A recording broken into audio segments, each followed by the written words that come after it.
Welcome to the One by One podcast. I'm Marin, and today we have Willem joining us. We're Howdy. so excited.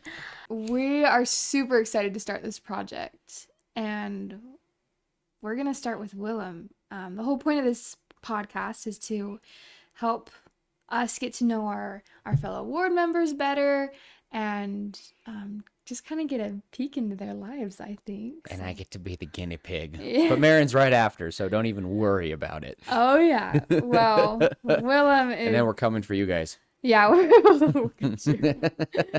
going to be awesome. But we're just going to dive right in. Willem, tell me a little bit about yourself, how you've kind of gotten to the Millstream Ward, just a little bit about you. Okay, well, for everyone that doesn't know me, my name is Willem Barnes. I am 28, and I've been in this ward since, the spring of 2021. I think that sounds right. Wow.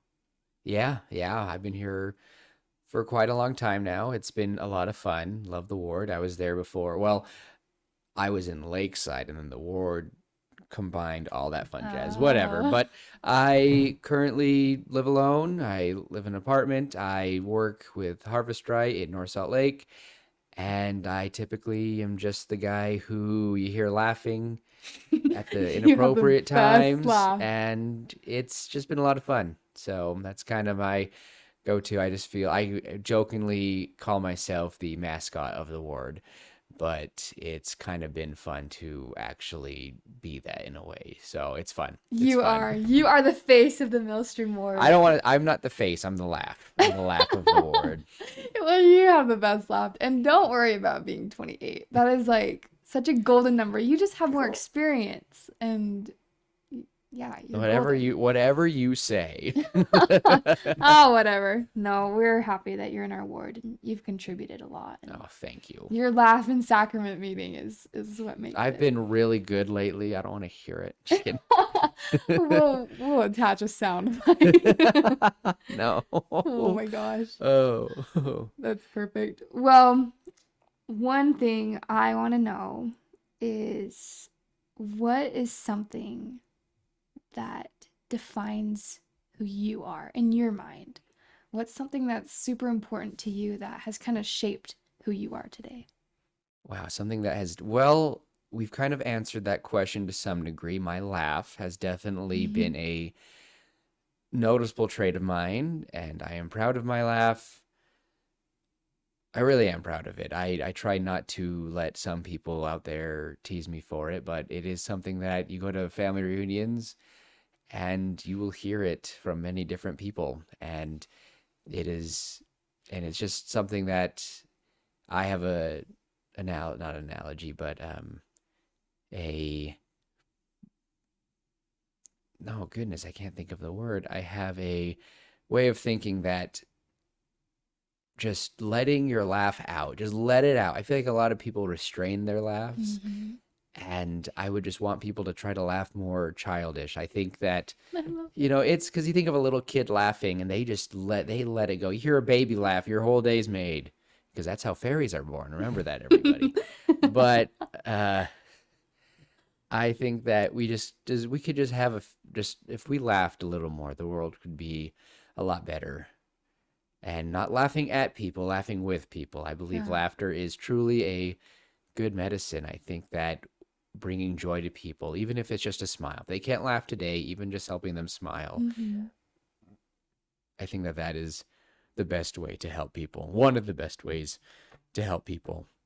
And if you're not in a place where you can laugh, then just work with them, be with them, and hopefully you'll at least get a smile. I So- love that. That truly, I think, speaks to who you are. One of my friends, we were literally talking about you in a good way on Sunday, and we heard your laugh, and we were like, Willem's laugh makes everybody else laugh because it makes everyone so happy. Whenever you laugh, I just start laughing too, and it's the best. And you really are the kind of person who makes everyone happy. So Well, thank you.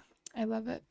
How have you found joy from making other people happy? I think that joy, and whether it be teaching, whether it be making people laugh. I even believe that if you have a bad day, you can pass it on to people, and Mm, and it will just amplify it. So if you try to at least bring out the positivity, I think that that is what kind of helps people get better. I don't know if that makes sense. I don't know if I'm answering the question very well. no, you are. You totally are. I think that if you are joyful and you bring joy to others, then it's like teaching. When you Mm, teach, things will stick.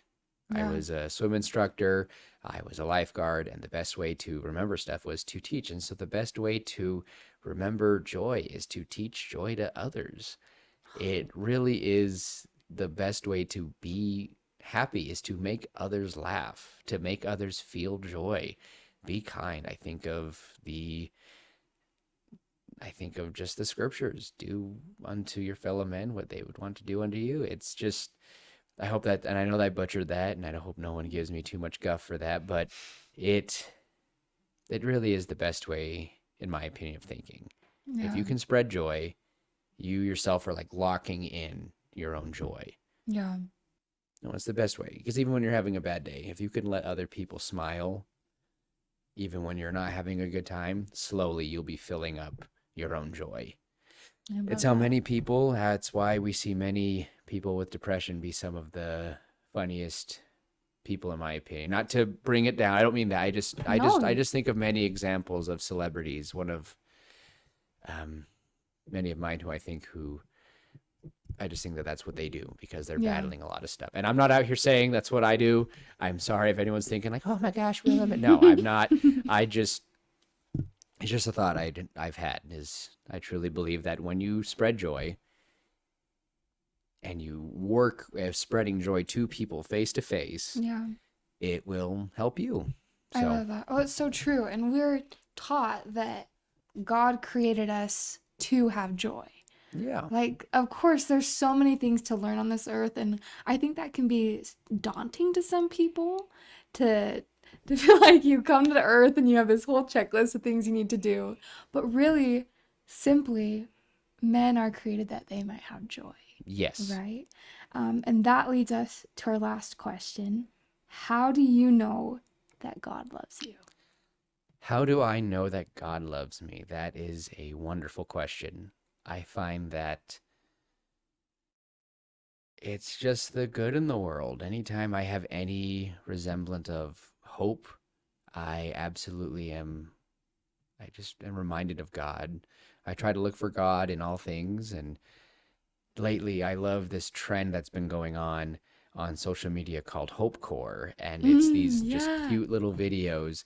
And the whole time, it's just life is beautiful and life is good. If you can find the good in the world, you'll see God's hand in all things. And that's how I know he loves me. And another thing, I guess, really looking at me, myself, Willem Barnes, personally, of Mhm. why I know God loves me is that I was a, I was blessed at the very beginning of my life. I was born 3 months early. I was born 2 pounds, dropped down to a pound in the NICU. Wow. And I see many stories of children who were born much bigger, much healthier, or at least a few weeks older, and they don't make it. Yeah. And it breaks my heart. And it might be funny coming from someone who's almost 30, but even to this day, whenever I see any mother or any father staring at their child in a NICU, it's just a wonderful feeling to know that I was blessed by God to, well, in my own opinion, come and spread joy. Yeah. To make it. So I will continue to do my best to see God's love, and I will continue to do my best to make others happy. I'm not perfect. I know that I say things and do things dumb sometimes, but I know that I have brought joy to others at least a few times in my life. And if I can leave this earth knowing that at least somebody smiled and laughed because of me, then I will be okay. And I already know that I've done that. So I'm going to keep doing it. Absolutely. Oh, you're so good. I totally agree with all of that. And I know just sitting here with you, I know how much God loves you and how much our Lord loves you. And you really are doing so much good, so much more good than you, I think, realize you're doing. And so we just appreciate you. Thank you so much. Thanks for having me. Anytime. Thanks for listening, and we'll be coming for you all next. And we hope you enjoyed this segment of One by One. Hooray!